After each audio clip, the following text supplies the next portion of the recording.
Back to news. Visakha భూ కుంభకోణంపై YCP నేత బొత్స మాట్లాడుతున్నారు. లైవ్ లో చూద్దాం. వెబ్సైట్ లో పెట్టండి. కోడే కూస్తుంటే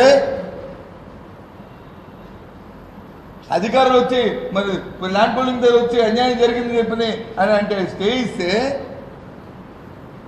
అసలు ముఖ్యమంత్రి గారు ఏమవుతుంది? మేము డిమాండ్ చేస్తున్నాం,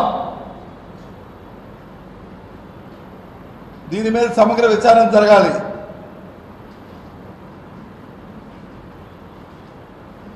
అసలు ఒక అనుమానం ఉంది. ఇప్పుడు రాష్ట్ర విభజన జరిగిన నేపథ్యంలో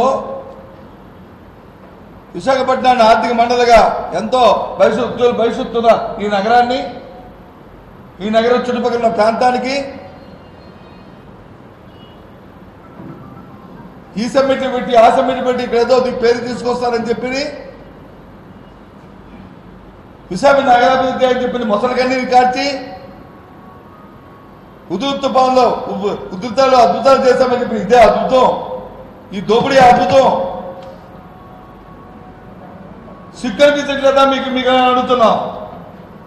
మీ ముఖం ఎలా తిరుగుతుందని అడుగుతున్నాం. దీని మీద చర్యలు ఏమని అడుగుతున్నాం? పక్క రాష్ట్రంలో ఒక చిన్న భూకబ్జా ల్యాండ్స్కేప్ వచ్చిందని చెప్పి అని వస్తే మనందరం చూసాం, పత్రికలో చూసాం, టీవీలో చూసాం.